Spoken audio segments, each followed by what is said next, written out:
Sejak Dodo pindah dari MU, netizen tingkahnya kayak hantu. Kadang muji, terkadang nertawai. Bandingkan Ronaldo dengan si Messi, ya jauh bedalah dengan Messi. Kenapa Dodo pindah dari MU?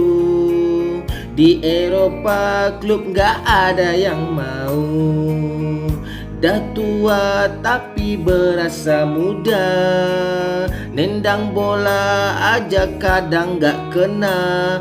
Tapi gajinya sungguh gila.